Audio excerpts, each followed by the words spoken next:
Well, Valentine's week continues with the Tony and Say Show. Here we are again. Hi. Today we want to talk to you about the 5 stressors that start to stress a relationship, and if you don't deal with them, they start to break down, damage, and in some cases actually destroy or kill a relationship. And they're little things, but they add up really quickly. So let's get right to it. The first one is loss of attraction. Now, you think about attraction, a lot of people say, well, that's not the basis of a relationship. But when you look at a relationship and you're talking about an intimate relationship, the only difference between an intimate relationship and a friendship is intimacy. And when that loss of attraction is there, when that energy and where you don't feel desired isn't there, it starts to affect the relationship.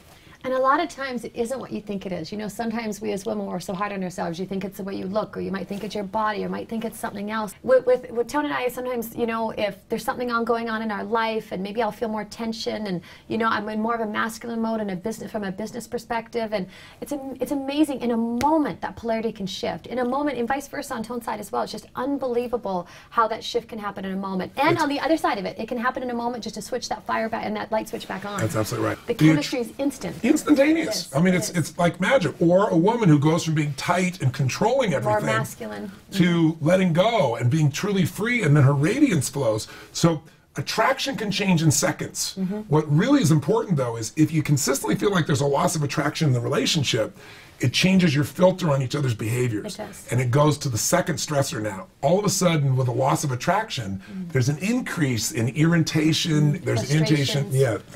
People start to get very often where they get emotionally stacked, like little things start to bug them.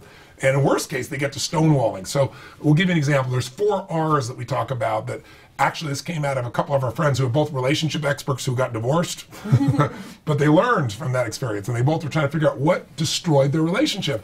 And they were sharing with us, and they said, well, the first thing is there's that initial resistance, you know, where somebody says something or somebody does something, your partner does it, and you're like, oh, you know, wish they wouldn't do that, but you don't say anything because you know, it's not appropriate to say anything. It's not that big a deal. But if you don't deal with the resistance level... And you don't, we always call it speaking the unspokens. If you don't speak the unspokens and you don't speak that resistance, then that resistance becomes the next, and it becomes a little bit deeper, which is the resentment. And all of these unspokens and the anchors and the stackings, they all go deeper. Yeah, and what happens when it starts to become a resentment, the way you kind of know that is you start going, why does he or why does she always have to tell that story? Or, you know, why is he always late or she always late? And why do we have to go through this? But you still don't necessarily say much at that stage. It's true, and you feel an emotion sometimes. You just wake up in the morning and feel a charge, and you don't even know where it came from. And it's just that built up, what it was, resistances that you didn't deal with. And by the way, the resistances may have just been your stuff. Absolutely. But the fact that you didn't come and say, gosh, honey, I know this is my stuff, but I was kind of reacting to this thing. It's not you, but I just want to tell you, I got to shift this, or would you help me with this? If you can just talk about it, it's different. But if you don't, that resistance turns into resentment. If that resentment isn't dealt with, it starts to show up as rejection. That's when somebody starts going, why do you always do that?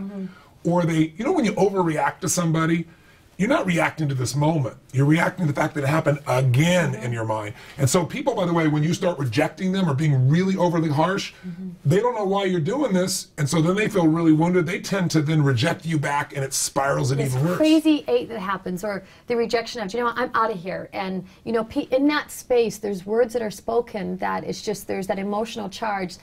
Now we're getting in deeper, and you're getting a level of charge and honestly toxicity in the relationship that you don't want. And we so stay in our relationship just with these. Once again, it's the awareness. And once you have this awareness, you can see where you are. It's like, you know what, I'm feeling resistance right now.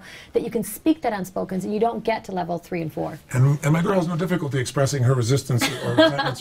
But the great thing, seriously, is we both tease. We have these little play fights where she'll say, you know, honey, you're driving me a little crazy right now. Or I'll do the same thing with her, but we do it not from a harsh place. Not from a harsh, exactly. Yeah, and then it gets the energy out, and then you don't build it up. Right. So there is a 4th level, but we're out of time. So we'll see you tomorrow.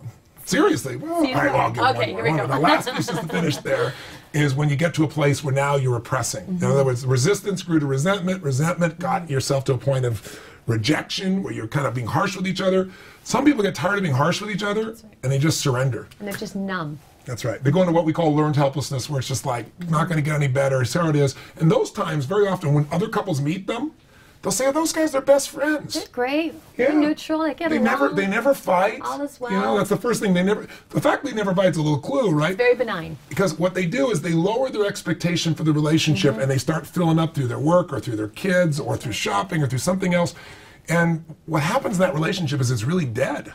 Or maybe it's a decent friendship, but you can be friends with anybody. Again, you can't be intimate with anybody. So our whole thing is about love and passion, not settling for one or the other, like taking it up another notch. And so breaking the pattern of these 4 R's is really critical. We're going to come back to step 3, or the 3rd, 4th, and 5th stressor, but we really will do that tomorrow. So join us back on the blog tomorrow. Till then, live with passion. See you tomorrow. Bye.